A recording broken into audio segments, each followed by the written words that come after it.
rice? No, sir. We're still working on their trade deal, so we'll. Yeah, but they should be dumping. I mean, I heard that from others. You can't do that. There's a WTO case against India Give me right now. Give me the countries, if you could. Go ahead. India. Who else? So Mark it India, down. What'd you say? Yes, sir.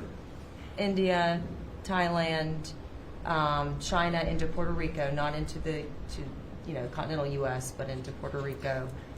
Those are the main culprits. So Puerto Rico used to do a lot of business, and now you're 100% Puerto Rico was U.S. based. All right. And so now easy to it's- settle.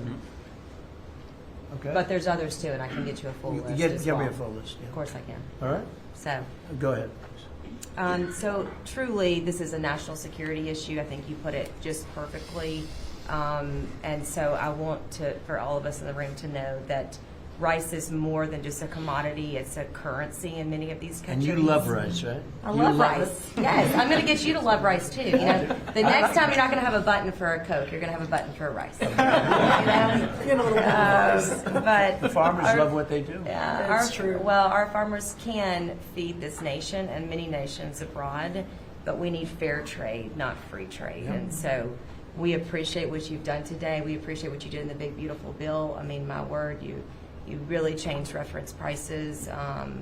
And, we're hopeful that we can even move that further. I know that rice prices right now are the lowest they've been in over 40 years. So we're going to struggle. We're going to max out on our payments probably.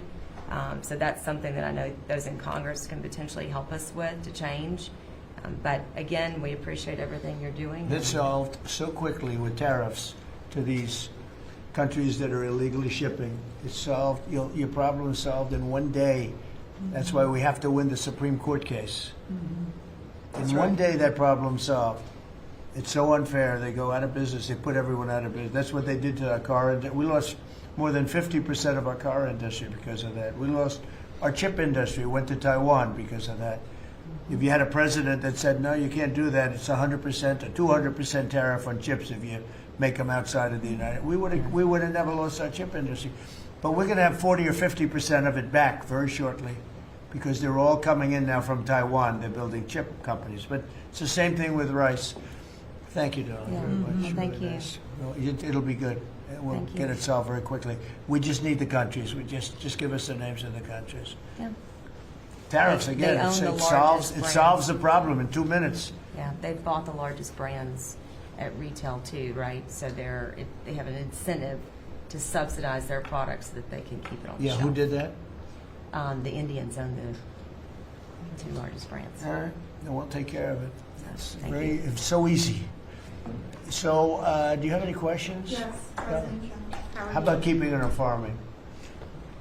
Your team answered Supposed all of to my questions votes. on farming, but I do Something, have yeah. Do you have a farm Mr. question? President, in the interest of affordability with this aid package, I assume that that's something you want consumers to see before midterms next year. How quickly will that affect prices at the grocery store? Well, I think the prices are going to be going down already. I mean, the prices are way down. We brought prices way down from what it was.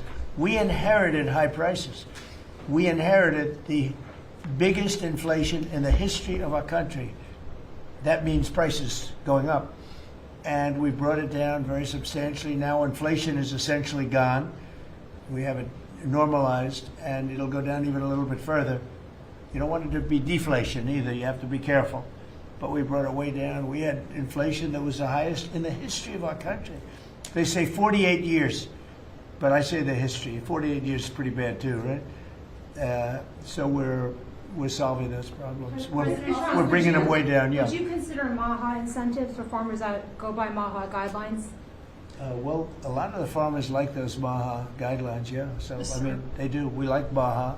How do you feel about Yeah, that? let me answer that. So this is another reason, I didn't mention it, but this is another reason I think that what we're moving into is a golden age for agriculture. As Secretary Kennedy and I, and across our cabinet with the president's leadership, focusing on making America healthy again, the undergirding foundational effort in that is our agriculture industry. It is our farmers and our ranchers. So as the new dietary guidelines come out in early January, where USDA alone spends $400 million a day on nutrition programs, that's a whole other SNAP, fraud, et cetera. But